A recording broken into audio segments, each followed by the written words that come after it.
Praise. Hello. Praise God. Yan po. Pumalakpak ang mga pinalakas ng Panginoon sa umagang ito. Pumalakpak ang mga binigyang buhay ng Panginoon upang sumamba sa Kanya. Amen. Lahat po ng meron tayo ay para sa Panginoon sapagkat ito rin po ay sa Kanya lamang nagmula. Binabalik po natin sa Kanya. Kung nandirito po tayo sa oras na to at nais nating malaman or inaalam natin ang purpose natin, okay lang ba magbigay ako sa inyo ng spoiler? So, spoiler alert. Ano ba ang purpose ng ating buhay? Sino na po nakabasa ng Purpose-Driven Life na libro? Alam niyo po, sobrang controversial ng libro na yan.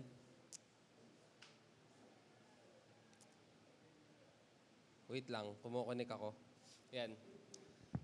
So, sabi po sa Purpose-Driven Life, your life, it is not about you. Alam niyo po mga mahal ko kapatid, the very purpose of our life is not all about us. Amen po ba? Naniniwala po ba kayo? Sapagkat kung yung purpose ng buhay natin is patungkol lang sa atin, you will reach a certain point, pero titigil na yung purpose ng life mo. Kung tungkol lang lagi sa'yo. Totoo po yan. Naramdaman niyo na ba minsan na parang patungkol sa trabaho, let's say, kung sarili ko lang, tinatamad ako magtrabaho, ayoko na magtrabaho. Pero pag naisip ko yung pamilya ko, or naisip ko yung mga clients ko na natutulungan ko, or naisip ko yung kumpanya na, or negosyo na natutulungan ko, parang nagkakaroon ka ng motivation. For the context ni Michelle, ano siya hindi na siya required talagang mag-work lagi. Parang freelance siya. Inopera ko pa nga, sige, wag kang pumasok. Ganto, bibigyan kita ng ganto. Gusto niya pa rin pumasok kasi yung purpose niya is beyond herself. Sabi niya, twice a week na nga lang ako papasok, may nag-schedule pa sa akin, papasok ako. So pag yung purpose is beyond yourself, mas haba, mas tatagal. And in-interview rin yung mga billionaire, mga philanthropists, the very purpose of their business, kung bakit siya lumago, is not for themselves. May sinosolve silang problem, may tinutulungan sila. So, spoiler alert, the very purpose of your life is not all about yourself. No, it's not all about yourself. The very purpose ng ating buhay is hindi para mamuhay tayo sa sarili nating kalayawan, gawin natin yung lahat ng gusto nating gawin hanggang mamatay tayo. What if kaya mabuhay tayo para sa Kanya na namatay para sa atin? And alam niyo po ba mga mahal ko kapatid, napakabuti po ng ating Diyos. Siya po yung the best na boss na pwede nating hingin. Sapagkat sabi sa Matthew chapter 11 verse 29 na siya ay mababang loob. No? Magaan yung pasanin na binibigay niya sa atin. Ang sabi nga, pasanin natin ang Kanyang pamatok sapagkat siya ay mababang loob. Siya po yung the best na boss. At sabi pa sa Hebreo, lahat ng ginawa natin para sa Kanya, hindi nawawalan ng kabuluhan. Amen. Amen. The very purpose of our life is para mabuhay para sa Kanya na namatay para sa atin. And alam na po natin yung purpose ng ating buhay. Kaya siguro tayo running in circles kasi baka namumuhay pa tayo para sa ating sarili.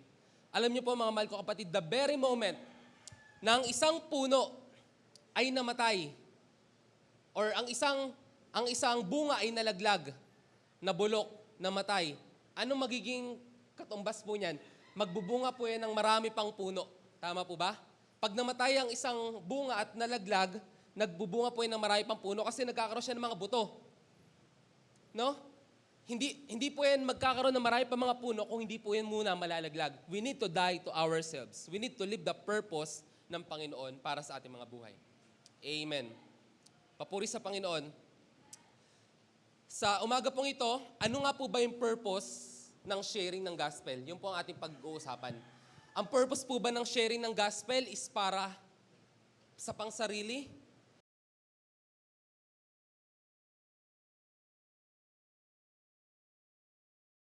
So, ano ba yung agenda ng Diyos patungkol sa gospel? Ano ba yung purpose sa pag-share natin ng gospel? At nawa, sa pag-aaral natin ng Kanyang salita, magkaroon po tayo ng ng buong puso, makonvince po tayo fully, with all our mind, with all our heart, na mag-share ng gospel. Ready na po ba tayo? Amen. Tumayo po tayo sa paggalang ng kanyang salita. At tayo po'y makibukas sa aklat ni Jonas.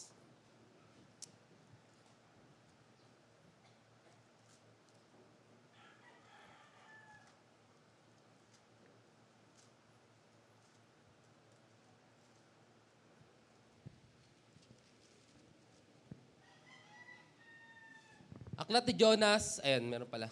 Chapter 1, verse 1 to 17. Ayan po, sa mga katabi po natin, nasa likuran, harapan natin na walang Bible, tulungan po na sila magbuklat.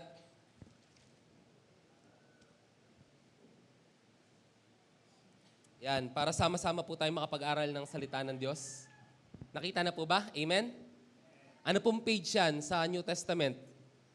I mean sa Old Testament at sa Jonas po, Jonas. Old Testament po ito. Anong page po yan sa Bible natin? Tagalog na Bible. Okay, praise God, praise God. Okay. Sige po, basahin natin. Medyo mahaba-haba po ito. Ang aklat na ito ay naglalaman ng mensahe ni Yahweh sa pamagitan ni Jonas na anak ni Amitay. Isang araw sinabi sa kanya ni Yahweh, pumunta ka sa Nineveh na isang malaking lungsod at sabihin mo sa mga taga-roon na umabot na sa aking kaalaman ang kanilang kasamaan.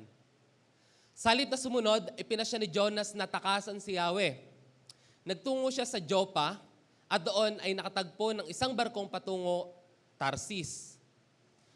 Pagkatapos na magbayad ng pamasahe, sumakay siya sa barko upang maglakbay kasama ng iba pang mga pasahero patungong Tarsis. Yung Tarsis po, ano po yan? Papuntang west. Yung Nineveh po nasa right, nasa east. So, pinuntahan niya yung kabaliktaran. No? Sa ganitong paraan na inakala niyang makakatakas siya kay Yahweh.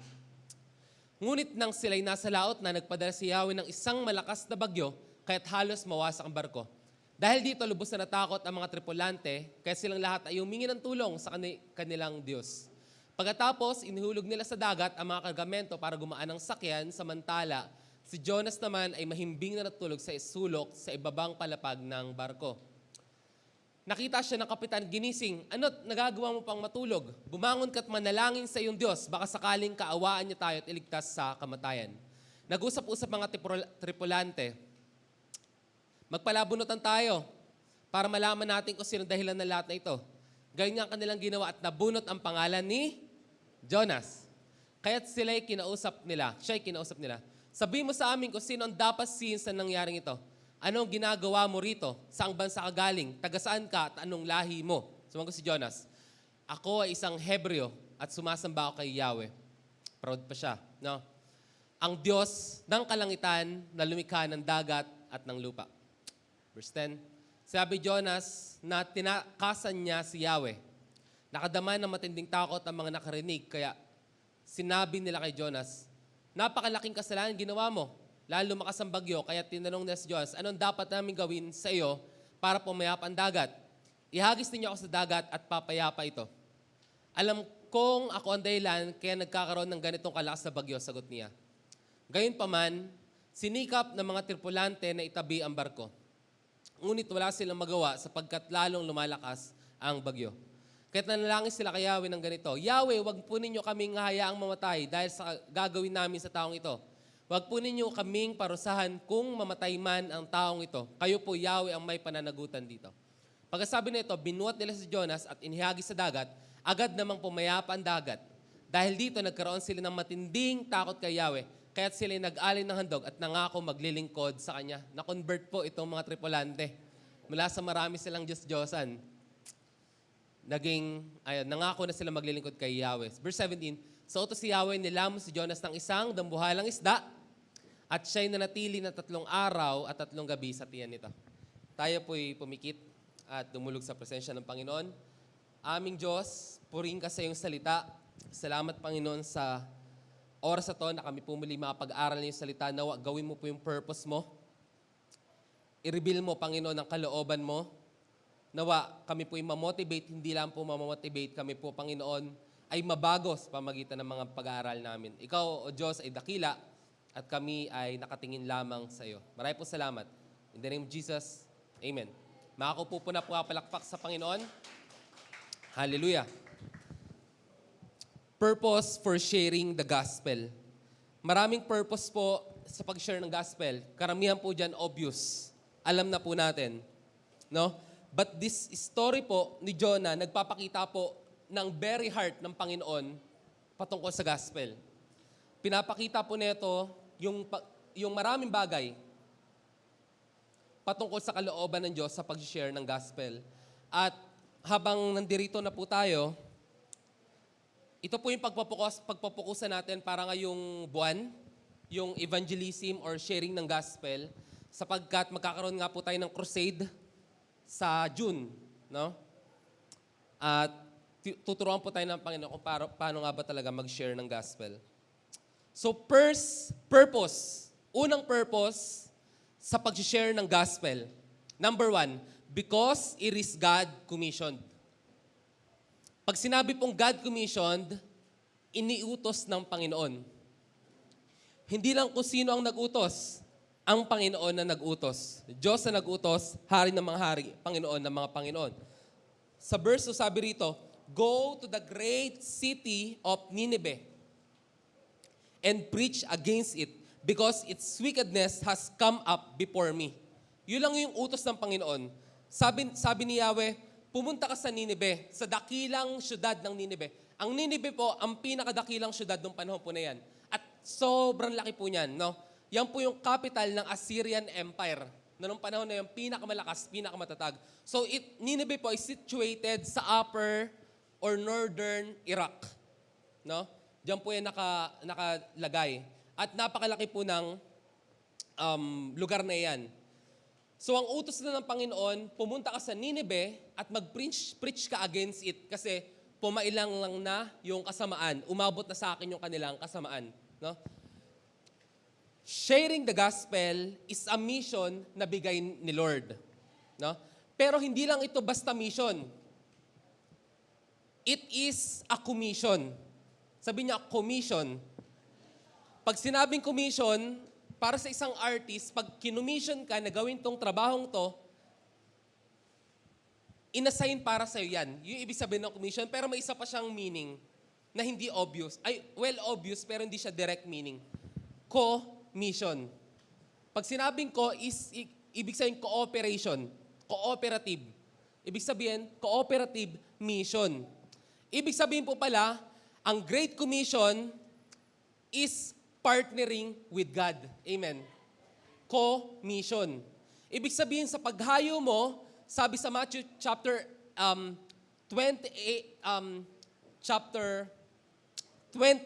verse 20, tandaan mo, kakasamahin kita hanggang sa dulo ng panahon. Yun po ay pangako ng Panginoon para sa mga umahayo. Kaya po mga mahal ko kapatid, Great Commission is partnering with God. Paghahayo ka po sa mission, kasama mo si Lord. Amen.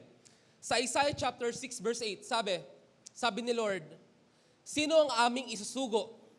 Sino ang pupunta para sa amin? Narinig po ito ni Isaiah. Ang sabi ni Isaiah, here I am Lord, send me. Yun po ang ibig sabihin ng commission. Ginagawa mo po yung kalooban ng Diyos. And sa Romans chapter 10, 14 to 17, tignan nga po natin yan. Romans chapter 10, verse 14 to 17, may kita natin dito yung kahalagahan po ng mga humahayo. Yan. Paano sila tatawag sa Kanya kung hindi sila sumasampalataya? Ito. Paano sila sasampalataya kung wala pa napakinggan tungkol sa Kanya? At paano sila mapakinig kung walang mangaral sa kanila? No? Paano po ma-share yung gospel kung walang nangangaral? Paano may mangaral kung walang hahayo? Paano may hahayo kung walang isinusugo? So, the first purpose ng gospel, ng sharing ng gospel is because God commissioned us. Alam niyo po, napakabuti ng Panginoon. Hindi lang po siya yung tipo na nag-utos at bahala ka na. Siya po yung tipo na nag-utos, binigyan ka ng pamasahe, binigyan ka ng pangmeryenda, Binigyan ka ng kung ano yung sasabihin mo. Pinadalahan ka ng mga anghel. Kinausap na niya yung mga tao na pupuntahan mo. Ganon si Lord. Pag siya po ang nag-commission, hindi ka pwedeng pababayaan ka niya. Sasamahan ka niya, tutulungan ka niya. Kailangan mo lang sumunod. May isang testimony. Isa siyang American na galing sa family na, Spanish yung family niya, half Spaniard siya. So, ang language lang na alam niya is English and second language niya is Spanish. Ngayon, habang nagpipray siya, narinig niya, nakita niya sa panaginip na nasa eroplano siya at nalaglag siya sa eroplano at yung nakita niyang flag is flag ng Portugal. No? Then, na-convince siya sa vision ng Panginoon binigay sa kanya na pinapahayo siya sa Portugal. So, pinag-pray siya ng mga elders, kailangan niya ng gantong amount, and by that week, more than pa yung naipon niyang amount. Ngayon, lumapag siya, wala siyang kasama, hindi siya nagdalang translator, etc. Sumunod siya sa Panginoon, at narinig niya yung tinig ng Panginoon, sabihin mo to, kahit barok or something, naintindihan siya nung nakasalubong niya. Nangyari yun ng 6 na beses that day, nangyari ulit na sumunod na araw, without knowledge ng Portuguese. Nakapagsalita siya ng language nun. Sapagkat mararanasan lamang natin yung katuparan ng pangako ng Panginoon pag tayo susunod sa Kanya. Kung nais po natin makita ng mga healing, ng mga miracle, kailangan po nating sumunod. Kailangan po nating sumunod. Sapagkat ang sinasamahan ng Panginoon ay yung mga sumusunod sa Kanya. Amen po ba? Amen, amen, amen. Sa Jonah chapter 1 verse 2, makikita po natin dito na God wants to partner with you. Isipin niyo yun. God wants to partner with you. Ganito na lang. Si Ramon ang gusto makipag-partner sa'yo. Gagawa tayo ng negosyo. May pupuntahan tayong lugar. Sagot ko lahat ng kailangan mo. Kailangan ko lang ng commitment mo, ng oras mo, ng buhay mo.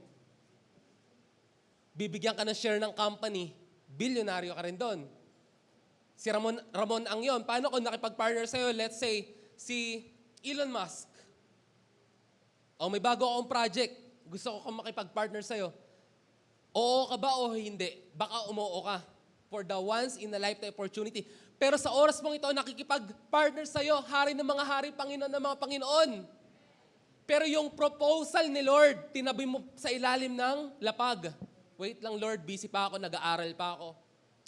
Wait, Lord, nag-a-apply ako. Wait, Lord, nagtatrabaho ulit. Wait, Lord, busy ako sa pagpapalaki ng mga anak. Hanggang sa iika-ika ka na, sige, Lord, hayo na tayo. Na? Hanggang sa dinapuan ka na ng mga sakit. Yung proposal ni Lord, yung pangako ng Panginoon sa buhay mo, yung calling ng Lord sa buhay mo, nandun pa rin sa lapag. No? So, it is God commissioned. God has a purpose. But man has an excuse. Ang Diyos may dahilan. Ang tao nagdadahilan. No? Ano ang purpose ng Lord? Kung bakit gusto niyang papuntahin si Jonah doon sa Nineveh. Ang purpose po ni Lord, kasi gugunawin na niya yung Nineveh makalipas ang 40 days. Kung hindi sila magbabalik loob at mananampalataya sa Kanya. Pero may excuse si Jonah. Alam niyo po yung excuse si Jonah? Ano ko kay Jonah? Para akong nakiki-sympathize or nakiki-empathize. Alam ko yung dahilan kung bakit siya ganon.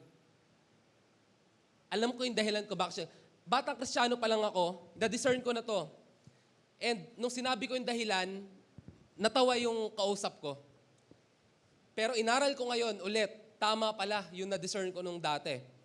Ang dahilan ni Jonah kung bakit ayaw niyang sharean itong mga taga-Nineveh is dahil kaaway nila Assyria. Itong mga taga-Nineveh, ito po yung matagal nang aalipin sa kanila. Nagtapataw sa kanilang mataas na buwis, pumatay sa kanilang mga ninuno, nagpahiya sa kanilang mga hari. Even at this moment, ano lang po sila, hindi at this moment, hindi ngayong panahon. Sa panahon po na ito, ang Israel po ay parang satellite lang ng Assyria. So, nabubuli po talaga sila na itong superpower na ito. Kaya ang dahilan niya, ayoko mag-share dyan. Yung mga taong yan, napakakasama niyan. Yung mga taong yan, hindi nila deserve ng grace ni Lord.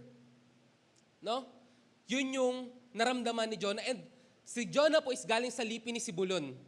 Ang Sibulon po ay part ng Northern Kingdom. Ang Northern Kingdom, naging slave po yan ng Assyria and eventually, na-disperse po yan. Nabura po sa mapa yung Northern Kingdom.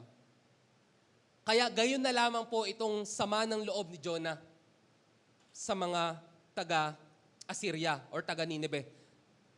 Man has an excuse. God has a purpose. Dito natin ngayon makikita kung ano nga ba yung mas magiging matimbang. No? Yung dahilan ba, yung personal agenda ba ni Jonah o yung agenda ng Diyos sa buhay niya? No? Ano nga ba ang mas magiging matimbang? Yung purpose ng Lord sa buhay mo o yung excuse mo? Kadalasan po sa ating mga mahal ko kapatid, convenient. Piliin yung excuse natin. Kasi valid naman yung excuse ko. Lord, valid naman yung excuse ko. Hindi ko alam kung namatay ba yung pamilya niya dahil sa mga Assyrian. Pero ang damdamin po dito ni Jonah, ayokong sharean yung mga taong yan. Matindi ang kasamaan yan, maraming binuli, maraming inalipin yan. Yun po yung purpose or yung reason, excuse ni Jonah. Maaaring sa buhay natin, may purpose si Lord. Well, yes, may purpose si Lord sa buhay natin. Pero baka mas nananagana yung dahilan natin. Hindi muna ako magsisimba kasi. Or hindi ako tutugon sa panawagan ni Lord kasi. Hindi ako pupunta sa lugar na yan kasi. Na hindi natin nalalaman na mas malaki ang purpose ng Panginoon sa ating mga buhay. Kailangan mo lang tanggalin yun kasi. Kailangan mo lang i-strip away yung excuse mo sa life mo. Sabi nga, favorite na quote, pag gusto, may paraan. Pag ayaw, maraming dahilan.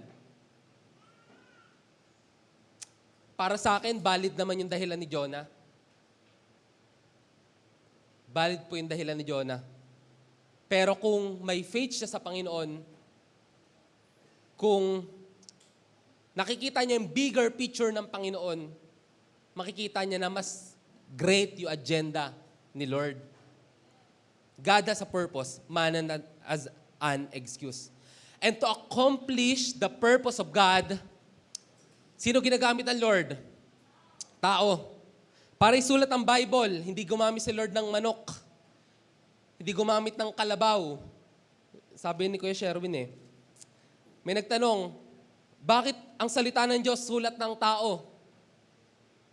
Sabi ni Kuya, natawa nga ako, na alang ang gamitin niya, kalabaw. Kalabaw ba magbabasa? Siyempre, tao. Tao gagamitin niya kasi tao magbabasa. Amen. Para magawa ang purpose ng Lord, gagamit siya ng tao. At alam nyo ba, mga mahal ko kapatid, kung bakit hanggang ngayon nandirito pa rin tayo, may purpose pa rin si Lord. Kasi kung wala nang purpose si Lord sa buhay natin, either namatay na tayo o kaya nag-rapture na. Sabihin mo sa katabi mo, may purpose si Lord sa buhay mo.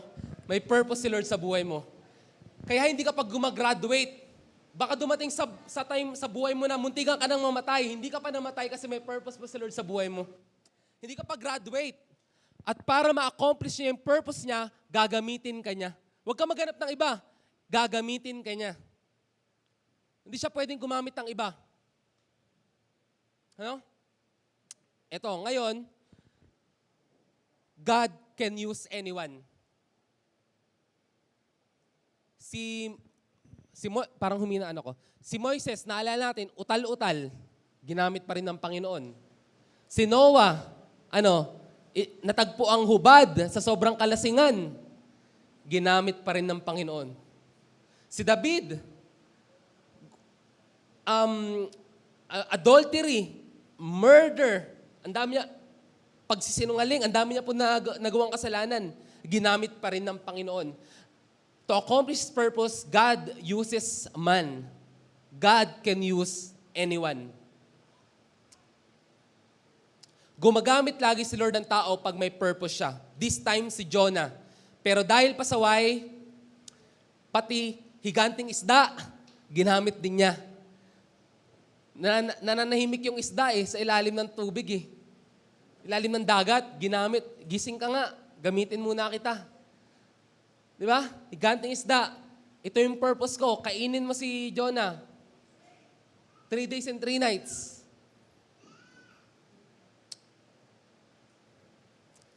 May kita natin sa Jonah chapter 1 verse 3 na ang purpose talaga niya is tumakas sa presensya ng Panginoon.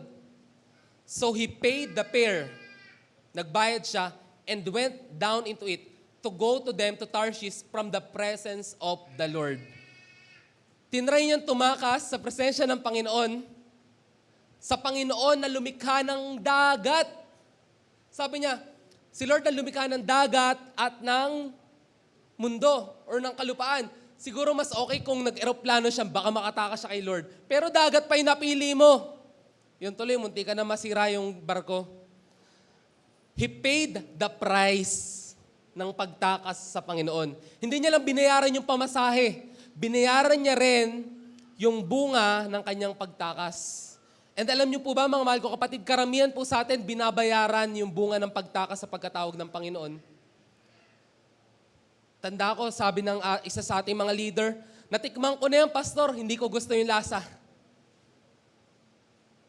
Alam niyo po, ang presyo ng pagtakas sa Panginoon, mapait. Kasi, natanda ko, sabi to ni Kuya Jack, kung kilala nyo, lumapit kayo sa Panginoon, magseryoso kayo sa Panginoon. Sabi, kasi, babalik ka talaga sa Kanya kahit pagapang. Sabi niya, huwag mo nang antayin umabot pa doon. Nakwento niya sa akin kung paano nasira yung boses niya, etc. Kapatid, kagaya ba ni Jonah, tumatakas ka sa purpose ni Lord sa buhay mo? Kagaya ba ni Jonah, tumatakas ka mula sa presensya ng Panginoon? Alam niyo, napakaganda po ng pagkakasabi sa, tingnan natin, Awit 119.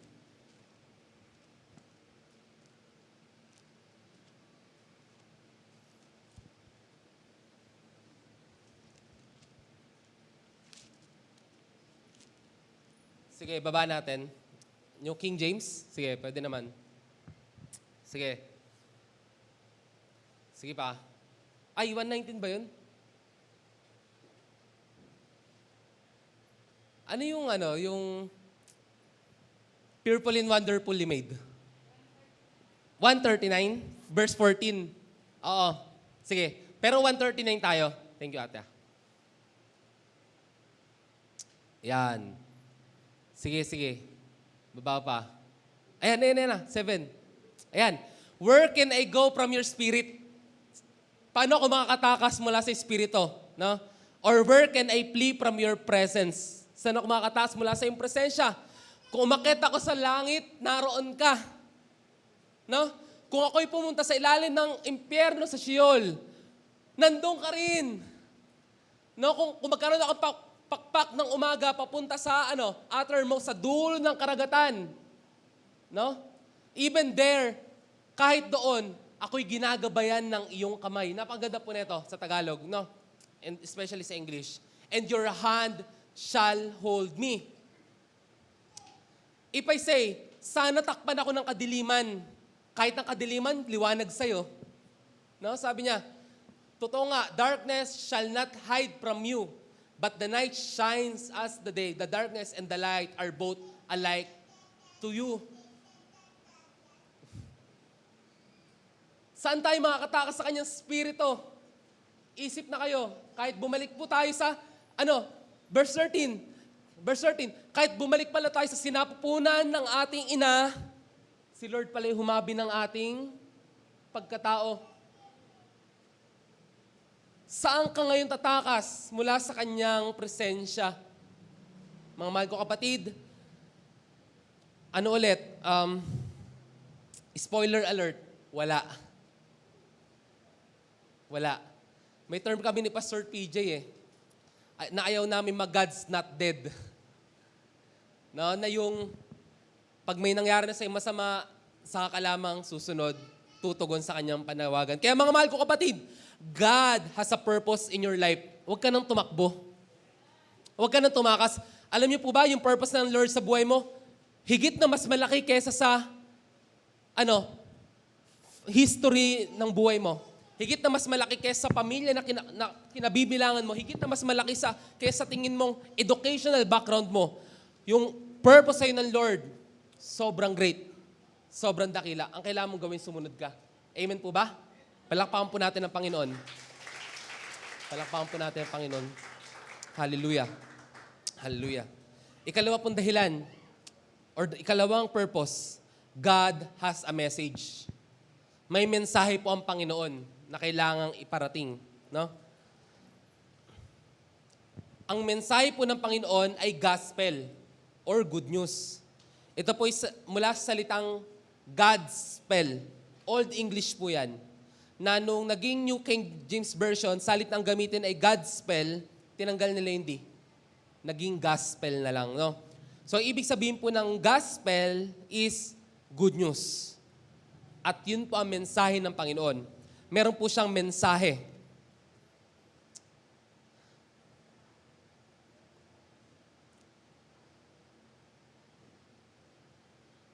May mensahe po ang Panginoon.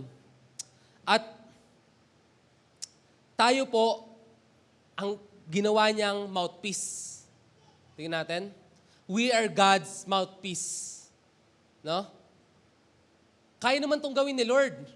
Sa totoo lang. Pero salamat sa Kanya na nakikipag-partner siya sa atin. Di ba ang sarap po yun sa pakiramdam na gagamitin ka ng Panginoon para sa Kanyang dakilang purpose? So, Jonah chapter 3, verse 3. Ito lamang po yung pinapasabi ng Lord. Jonah obeyed the word of the Lord and went to Nineveh. Now, Nineveh was a very important city. A visit required 3 days. On the first day, Jonah started into the city. He proclaimed, 40 more days and Nineveh will be overturned. No? Gugunawin ang Nineveh pagkaraan ng 40 araw. May kasunod pa ba? Wala na. Ilang sentence lang yan. Tignan nga natin kung ilang words lang yan. 1, 2, 3, 4. 5 words, pero yung ang at nang. Yan lang po yung preaching ni Jonah. Gugunawin ang Nineveh pagkaraan ng 40 araw. At sinabi niya yung preaching nang hindi pa siya nakakaabot sa puso ng Nineveh. Naglalakad pa lang siya ng 1 araw. Kung 2 days sana siya naglalakad, nasa gitna na siya. Naglalakad pa lang siya ng 1 araw. Sinalita na niya. Ibig sabihin, wala pa siya doon sa, hindi pa makakarinig yung majority. Alam niyo po, nakikita ko rito, una, observation. Ang preaching ni Jonah ay plain preaching. Tama ba? Tama po ba? Plain preaching. Ang sinabi lang niya, gugunawin ang Nineveh pagkaraan ng 40 araw. Walang illustration. Walang call to action. Nagdagdag man lang sana siya na, kaya magbalik loob kayo, magdamit sako kayo. Wala siyang sinabing call to action. Sa marketing, sobrang pangit niyan. Sa word of God or sa being a prophet, as if hindi siya nag-rudimentary. Di ba? Ang mga prophet, nagko-call to action yan. Dapat meron silang panawagan sa dulo na magsisi kayo. Magbalik loob kayo sa Panginoon sapagkat ang kingdom of God is at hand, kagaya ni John the Baptist. Ang sinabi lang niya, gugunawin ang Nineveh pagkaraan ng 40 araw. May kita nyo dyan, wala na po yung karugtong. Ano pong pinapakita nito? Preaching the gospel is plain preaching. It is heralding declaration of the word of God. Tanong, mga mahal ko kapatid, before I proceed. Sino po rito na napakinggan niya lang na isang beses yung salita ng Diyos or isang paalala lang ng nag-invite sa'yo, pumunta ka na? Ano yung word na in-invite na sinabi sa'yo para pumunta ka sa simbahan na to? May sinabi ba na, uy, ka na, magbagong buhay ka na. Sama ka sa akin sa church. May ganun bang salita? Or may salita ba na, uy, babalik na si Lord.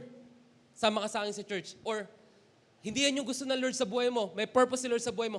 Ano yung salitang napakinggan mo para makumbisi kang magbalik loob sa Panginoon? Mga mahal ko kapatid, gospel is plain story.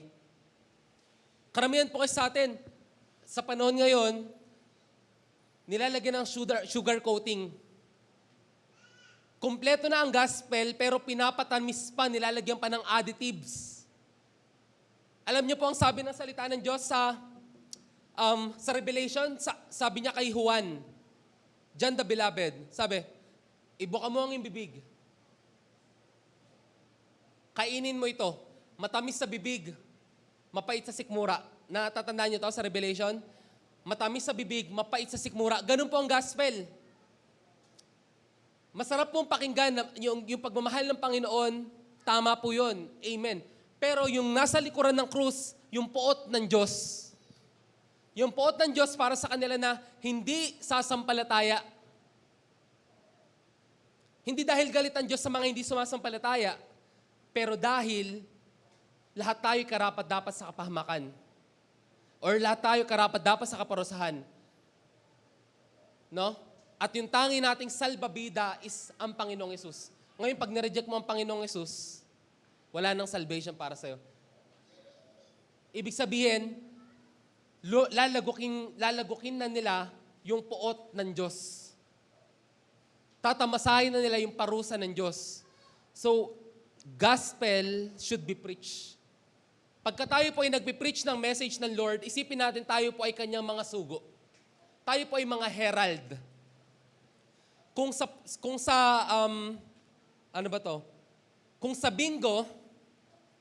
bingo, kunyari, ang nabunot mo, 1-5.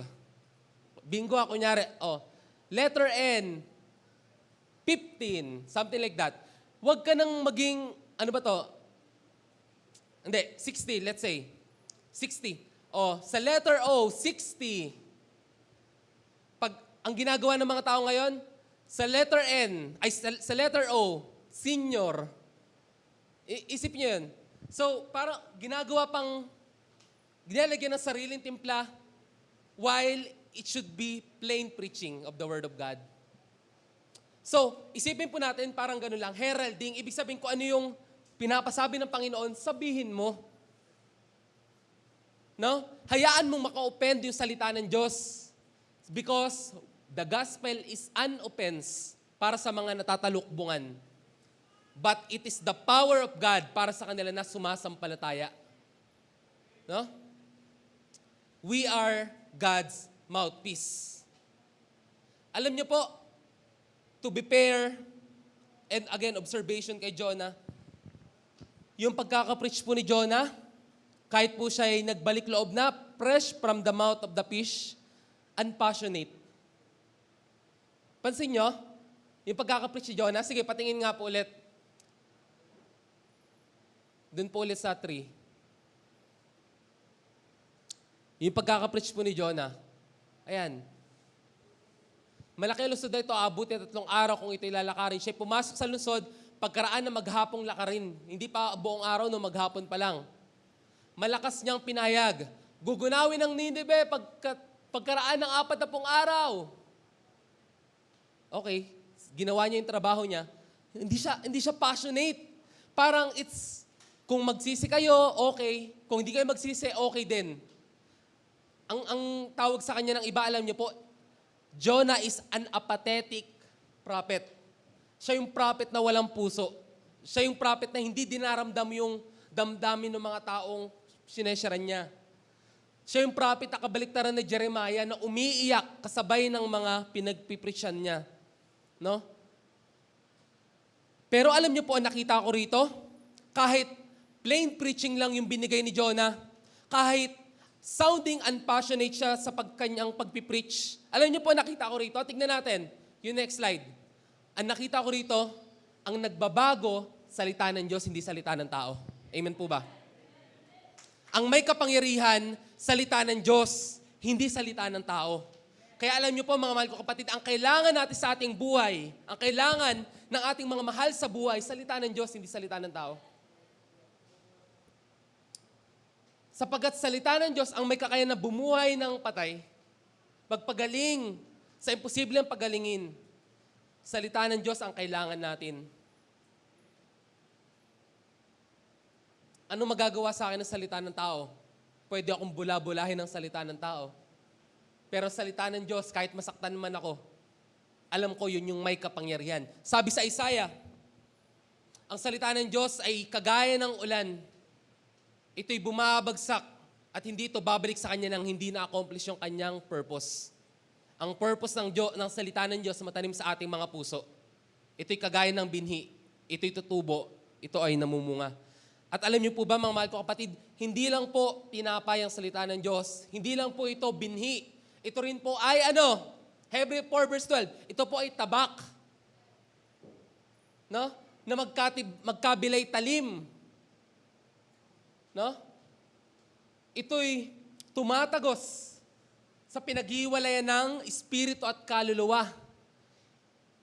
Ito'y tumatagos sa pinaghiwalayan ng utak sa buto at ng buto. Ito'y nakakasiyasat ng puso at ng iniisip ng tao. Word of God, tumatagos. Makapangyarihan. Kayang bumago ng buhay. Kayang bumago ng pag-iisip. Kayang bumuhay ng patay. Word of God. No? Kaya sa ating pagpipreach, mga mahal ko kapatid, gamitin mo salita ng Diyos. Alam niyo po, madalas kong gamitin, ang kalooban ng sayo ng Diyos, isang buhay na ganap at kasiyasiya. Naparito lamang kaaway upang pumatay, magnakaw, mangwasak, pero naparito ang paswalo upang mga tupa magkaroon ng buhay na ganap at kasiyasiya. Tapos tatanungin ko, ano yung gusto mong plano matupad sa buhay mo? Plano ni Satanas o plano ng Diyos? Sasabihin na, plano ng Diyos. Word of God.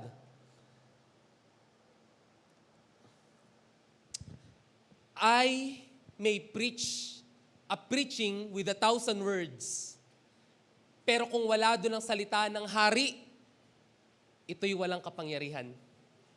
I may preach a preaching with 1,000 words. Pero kung wala doon ang salita ng hari, hindi ito makakapagbago ng buhay. Sapagkat ang may authority, salita ng Diyos. Hindi salita ng tao. With plain word of God. Anong result? Mga mahal ko kapatid, nagsisi ang mga Ninevites sa Jonah chapter 3, 6-10. With plain words, with plain and passionate preaching of the word of God sa Jonah chapter 3, verse 6-10, nagsisi ang mga Ninevites from king down to slaves, from slaves down to their cattle. Pati mga hayop, nag-fasting. Hindi kumain yung mga hayop. Tingnan natin. 6-10. Nang mabalitaan ito ng hari ng Ninive, buwaba siya sa kanyang trono, nagubad ng balabal, nagdamit ng panluksa at naupo sa abo. Ginawa po niya yung mga ginagawa po ng panahon na ito, kagaya ng ginawa ni Haring David. Nagpapakita ito ng lubos na pagsisisi. At pinasabi niya sa mga taga-Ninive, ito'y utos ng hari. Pinakita rito yung kapangyarihan ng hari. At ng kanyang mga pinuno, walang dapat kumain ng anuman. Wala ring iinom, maging tao o hayop. Lahat ng tao at hayop ay magdamit pang luksa. Taimtim na manalangin. Mga kalbo sila nito, ng mga balbas, ng mga ulo, saka naglagay po ng abo. No? Taimtim na manalangin sa Diyos ang bawat isa. Pagsisihan ang lahat ng nagawa nilang kasalanan at iwan ang masamang pamumuhay. Mga mahal ko kapatid, ito po yung tinatawag na revival. Ito po yung tinatawag na revival. Yung buong community nagbago. Nandun po yung makapangyarihang kamay ng Diyos. Hindi lang po ito basta event, hindi lang po ito basta program, hindi lang po ito basta gawain, anniversary. Ito po ay revival na unstoppable. Para po siyang apoy sa forest na hindi mo mapigilan. No? Verse 9, baka sa paraang ito'y mapawi ang galit ng Diyos. magbago siya ng kanyang pasya at hindi na niya ituloy ang balak na pagpatay sa atin. Nagkaroon siya ng fear of God. Siya po'y nagbalik loob sa Panginoon. At alam niyo po mga mahal ko kapatid, ito po dapat ang maging bunga ng ating preaching. Ang bunga po ng ating preaching, ano? Repentance. Mananampalataya sila at tatalikod sa kanilang mga kasalanan. No? Magsisisi sa kanilang kasalanan. Tinatalikuran ng masamang pamuhay. Ito po dapat ang healthy na bunga ng preaching.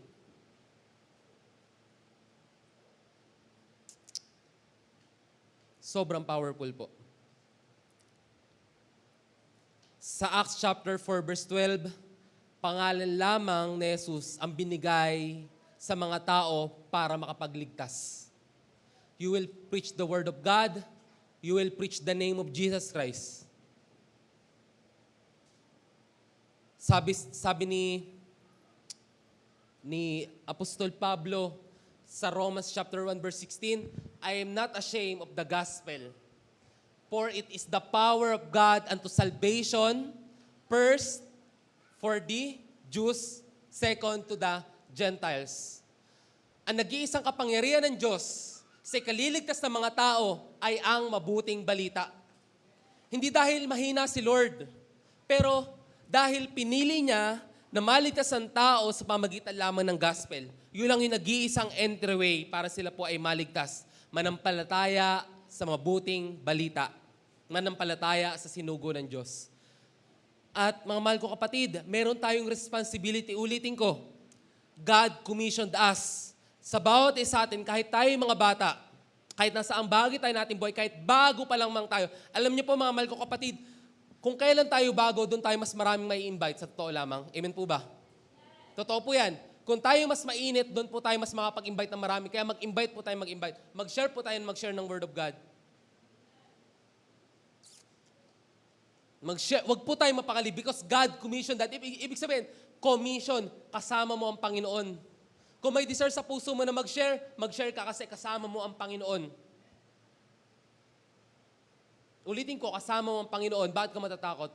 Ulitin ko, kasama mo ang Panginoon. Isipin niyo kung gaano ka-powerful yun. Sabi sa Romans chapter 8 verse 32, kung ang Diyos ay panig sa atin, sinong laban sa atin? Alam niyo po, napakabuti ng Diyos. Alam niyo po ba ang nangyari sa Assyria nung panahon na ito? Kung bakit gayon na lamang sila ka-receptive sa salita ng Diyos? Alam niyo ba kung ano nangyari? Kung bakit hinugtong mga to? Alam niyo po ba na yung preaching ni Jonah is yung last piece? Yun na lang yung last piece, sa totoo lang. Nung panahon po ng hari, sinerch ko po kasi yung hari na ito. Ang hari po ng panahon na ito, si Ashur-dan III. Nung panahon po ni King Ashur-dan III, 773-755 BC, dumanas ang Assyria ng napakaraming salot. Dumaan sila sa napakaraming economic crisis and even internal struggle. Kaya alam niyo po, mga mahal ko kapatid, hinug na itong mga to. Kailangan na lamang ng last piece. Kailangan ng mouthpiece na willing magsalita at sabihin ang mensahe ng Panginoon. Karamihan po sa mahal natin sa buhay, hinug na, ready na, kailangan na lang ng mouthpiece. At ang gagamitin bibig ng Panginoon, bibig natin.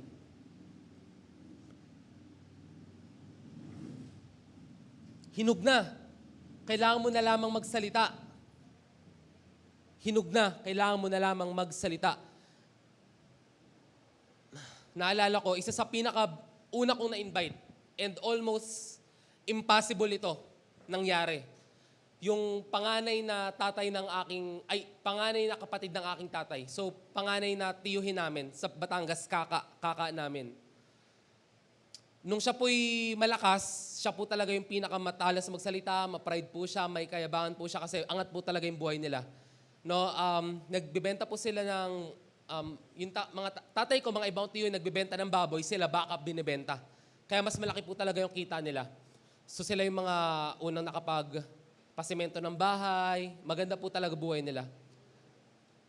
At medyo mataas po talaga yung tiyuhin ko na yun. So, dumating yung time na hindi maganda po talaga yung nangyari sa sa buhay po nila. Nagkaroon po ng sakit, tito ko, tiyahin ko, nasangla yung bahay nila, nagkaroon po ng sakit yung tiyuhin ko, at napatira po sila sa amin. Yung po yung panahon na bagong Kristiyano lang ako. 16 years old. Yung tito ko nung time na yon, ano pa rin po sila, ano siya, masugid na tagasunod ni Manalo. INC po siya. As in INC, matinding INC. As in, proud po siya ng INC. Hindi po siya nawawala, magaling po siya magbigay. So, nung time po na yon, nasharean ko po yung tito ko. Bilang bata po ako, hindi ko na alam mo yung mga ginamit kong salita. Pero ang ginawa ko lang po, sinabi ko yung pinapasabi ng Panginoon. Di ko alam kung saan ako kumuha ng lakas sa loob. Kasi yung tito ko na yun, sobrang matalas magsalita. Tapos sipol pa lang niya, takot ka na. Ganun po katindi yun. And to the point na kahit ano po siya, na-heart stroke na po, na-stroke na po siya, kahit ika-ika po siya maglakad, pupunta po yung simbahan. Dahan-dahan. At yung mga tricycle driver po, sinasabi, Ka Eddie. Sinasabi, Ka Eddie, kailan ka sasamba? Bakit tumigil ka sa pagsamba? Lahat ng mga salitang yon, masakit na salita na sinasabi sa kanya mga dati niyang mga kapanalig. Pero alam niyo po, mga mahal ko, kapag sumunod siya sa Panginoon, hanggang sa kinuha na po siya ni Lord. Kailangan lang may magbukas ng salita. Kahit sa bibig ng mga bata, bubukalan pa po rin ng Panginoon. Kailangan may magbukas ng kanyang bibig. Sapagat may mensaheng Panginoon, kasama natin ang Panginoon. Ikatlong dahilan. At maaring ito yung obvious pero hindi nalalaman ng nakararami yung bigat nito. Ikatlong dahilan po kung bakit po tayo kailangan mag-share ng Word of God. Because mahal ng Diyos ang lahat ng tao at lahat ng tao gusto niyang maligtas. Opo, mga mahal ko kapatid, hindi lang po ikaw, hindi lang po ako, hindi lang po yung katabi nyo. Lahat ng tao. Opo, pati yung kapitbahay mo na hindi mo gusto ugali, gusto rin po sila maligtas ng Panginoon. Opo, kahit yung boss mo sa trabaho, kahit yung ka-workmate mo na harsh magsalita, mga mahal ko kapatid, lahat ng tao, mahal ng Diyos at nais nilang maligtas. Isipin niyo po yung bigat niyan. Yung katotohanan niyan. Sa Romans chapter 2 verse 4, ang kabutihan ng Panginoon ang nagbubunsod sa atin na magbalik loob. Yung kabutihan ng Panginoon, pinaparanas niya upang tayo'y magbalik loob. Hindi para abusuhin. Tingnan sa verse 2. Verse 2, ayan. Nalalaman nating makatarungan ng hatol ng Diyos laban sa mga gumagawa na yun. Hinahatulan mo rin ba ang gumagawa ng mga bagay na ginagawa mo rin? Akala mo ba'y makakaiwas ka sa hatol ng Diyos? Ito, verse 4. Hinahamak mo ang Diyos sapagkat siya'y napakabait, matiisin at mapagpasensya. Hindi mo ba alam na ang kabutihan ng Diyos ang umaakay sa iyo upang magsisi at tumalikod sa kasalanan? No? Sinasagad natin yung kabutihan ng Diyos. No? Sa halip, ang kabutihan po ng Diyos, ang dapat ang magbunsod sa atin upang tayo'y magsisi at magbalik loob. Sa Matthew chapter 20, verse 15, tinitignan niyo ba akong masama dahil sa ako ay napakabuti? Yung kabutihan po ng Diyos is hindi lang po para sa atin. Ulitin ko. Yung kabutihan po ng Diyos is hindi lang po para sa atin, pero para sa lahat ng tao. Mga mahal ko kapatid, tignan natin tong Jonah chapter 4 verse 2. Jonah chapter 4 verse 2. Alam na alam ni Jonah na napakabuti ng kanyang Diyos. Alam na alam po yan ni Jonah. Alam na alam po ni Jonah. Ito po yung isang dahilan kung bakit ayaw niya share ang mga taga-Ninive. Magugulat po kayo rito. Sige. Taas muna tayo. 1. Ito. Ngunit dahil dito, nalungkot si Jonas at siya'y nagalit sapagkat hindi niya nagustuhan ang pagpapatawad ng Diyos sa Ninive. Verse 2. Kaya't siya'y nanalangin, O Yahweh, hindi ba bago pa ako magpunta rito, sinabi kong ganito na nga ang gagawin nyo? Bago kayo magbasa. Sabi rito ni Jonah, sabi ko na nga, Lord, Kaya ayaw kong pumunta kasi alam ko, ganito yung gagawin, papatawarin mo sila. Ito, tingnan mo, at ito nga yung dahilan, kaya ako tumakas patungo sa Tarsis. Lord, alam ko na kayo ay Diyos na mahabagin at mapagmahal. Hindi ka madaling magalit at wagas ang pag-ibig mo. Alam ko lagi kayong handang magpatawad. Mabuti na lang mamatay na ako. Mabuti pang mamatay na lang ako. Nakikita niyo po ba yung damdamin ni Jonah? Kaya ayaw niya pumunta kasi alam niya, effective ang salita ng Diyos. Alam niya na napakabuti ng Diyos na kahit sobrang halang ang kaluluwa netong sikmura ng mga taga-Ninibe, kaya pa rin sila ang katagpuin ng biyaya ng Panginoon. Alam na alam ito ni Jonah. Ang iniisip niya siguro, yung kabutihan ng Diyos, gusto ko para lang sa aming mga Israelita. Yung natikman kong kabutihan ng Diyos, gusto ko para sa amin ang mga Israelita. Ayoko para sa kaaway ng mga Israelita. Meron po ba rito na yung kaaway niya, ayaw niyang maligtas? Ang sabi ng salita ng Diyos, mahalin mo yung kaaway mo. Ipag-pray mo yung kaaway mo. Naisin mong maligtas din sila. Mahal ko kapatid, marami po tayong trabaho sapagkat mahal ng Diyos ang lahat ng tao at lahat ng tao nais niyang maligtas. This is 1 Timothy 2:3-4. This is what is good and pleases God, our Savior, who wants all people to be saved and come to the knowledge of the truth. Ito mabuti at nakalulugod sa Diyos na ating tagapagligtas. Ibig niya, ang lahat ng tao ay maligtas at makaalam ng katotohanan ito. Lahat ng tao, mga mahal ko kapatid, lahat ng tao. Yes po, even mga kaaway nyo natin. He know this truth. And napakaganda yung pagkakasabi po ni Jonah. Kinote niya po yung sinabi rin mismo sa Ten Commandments. No, nagpakita si Yahweh. Tingnan natin, ang ganda ng pagkakasabi sa Exodus 34, 6-7.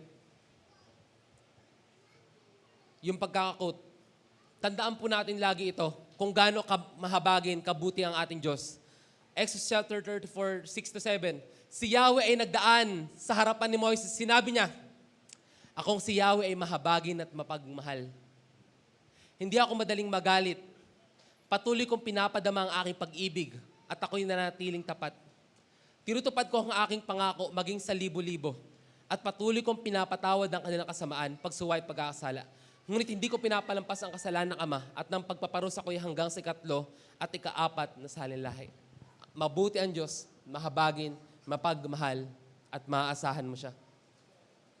Amen.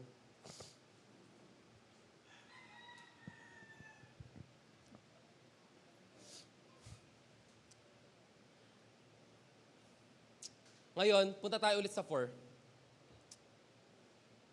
May pinakitang illustration dito at dito na po ako magtatapos. Si Lord. May pinakitang illustration po dito si Lord. Jonah chapter 4.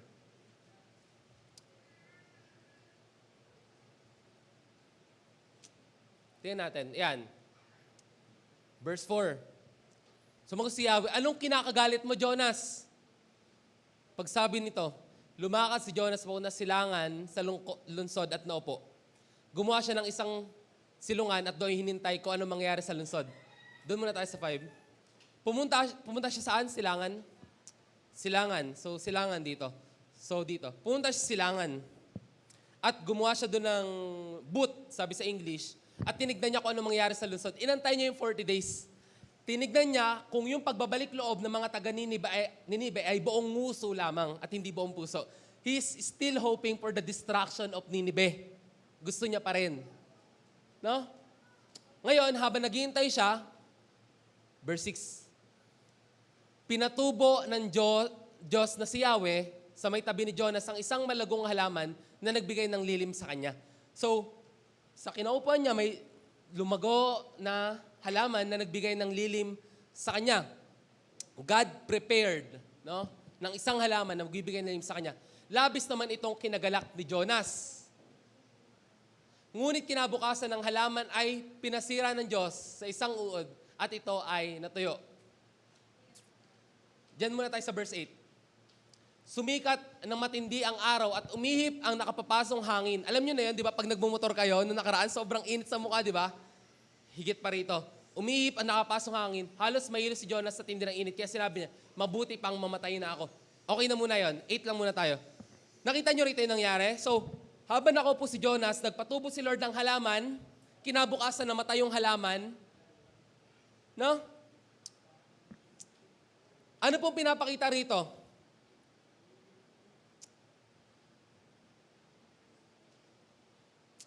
Tinuruan ni Lord si Jonah ng isang napakahalagang lesson. I-spoiler ko na kayo. Ang napakahalagang lesson dito, kung yung halaman nga na wala kang kinalaman, tumubo at namatay, nalungkot ka.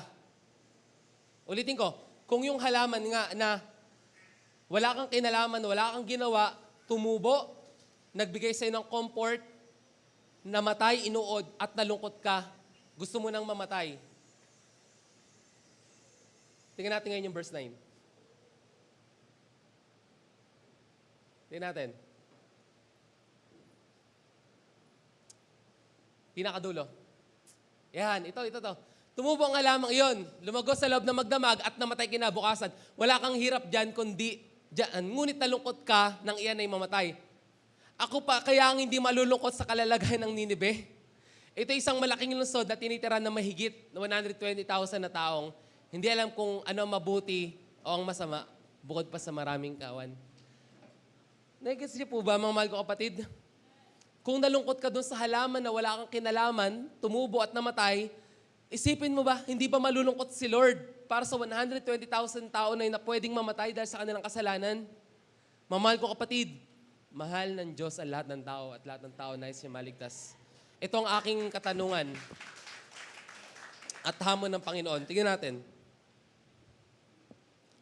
We care for the comfort, our feelings, our situation, and personal agenda. But God cares for the salvation of people. Iniisip natin mga sarili natin sitwasyon, pwedeng valid, personal agenda, but the Lord's agenda is salvation of the people. Last slide. Kung totoong mahal mo ang Diyos, mahalin mo ang tao. Sapagkat mahal ng Diyos ang tao. Share the gospel. Kung totoong may pakialam tayo, kung totoong may pagmamahal tayo sa Panginoon, mahal ng Diyos ang tao. Share the gospel. Share the good news. Kung hindi nyo alam kung paano sila sharean, i-invite nyo sila sa church. May mag-share po sa kanila. At yung po ang purpose kung bakit tayo dinadala rito ng mga mahal natin sa buhay, dahil mahal nila tayo. Dahil mahal tayo ng Panginoon.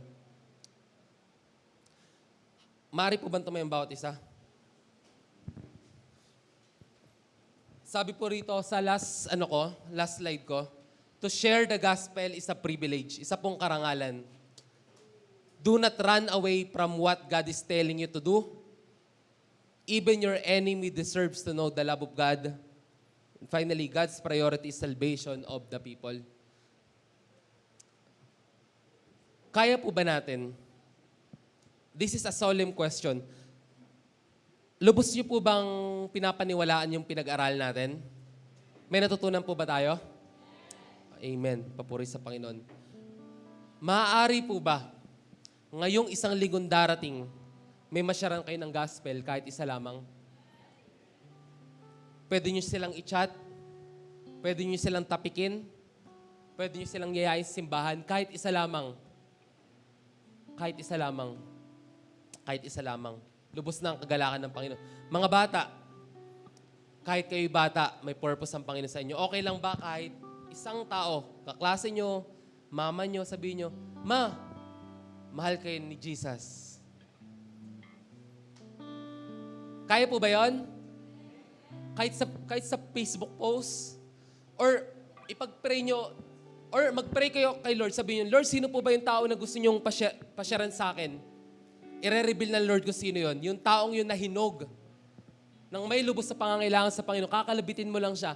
Sasabihin mo, mahal ka ng Panginoon. Inaantay ka ng Panginoon na umuwi. Nakila ang purpose ng Lord sa buhay mo. Invite mo sila sa simbahan. makikita nyo kung paano ito-turn ni Lord upside down ang buhay ng taong iyan. Kailangan lamang ng mouthpiece sa Lord na mag-orchestrate. Kailangan lamang ng tainga na makikinig at ng mga paa na susunod sa Kanya. Kaya po ba natin ito? Panginoon, pinagkakatiwala ko po sa aking mga kapatid. Malinaw po ang iyong atas. Kagaya ni Jonah, Panginoon, meron kami mga sariling struggle, sariling agenda. But more than our personal agenda, yung agenda mo po ang aming susundin. Yung kaligtasan ng tao. Hindi na po kayo mag-aantay ng malaking isda, Panginoon, para dalhin kami sa sitwasyon kung saan ay nais mo kami nandoon. Sapat na po ang amin napakinggan, O Diyos. Hindi na po namin antayin na yung nasa 50-50 na kami, Lord. Okay, naghihingalo na kami. Para kami tumugol sa panawagan mo, Lord God.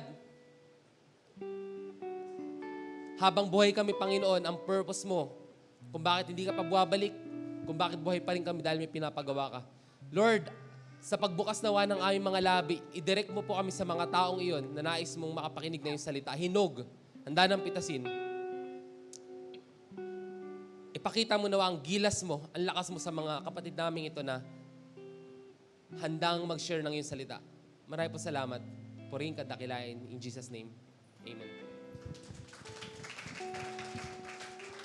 Makakaupo po ang bawat isa.